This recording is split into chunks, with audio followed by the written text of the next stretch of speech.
மனசும் கிடந்து தவிக்குதே. குழியில விழுகிற தரையவும் காணல, முடிவதும் வரலையே, என்ன செய்வேனோ.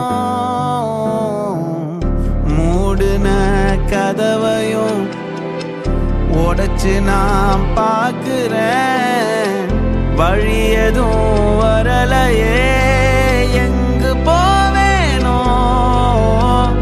நடந்ததும் புரியல, நடப்பது பிடிக்கல, எனக்குள்ள உடையிறனா. வெளிச்சத்தை தேடி இருட்டுல வாழ்ந்து தனிமையில் திணறுறேன்.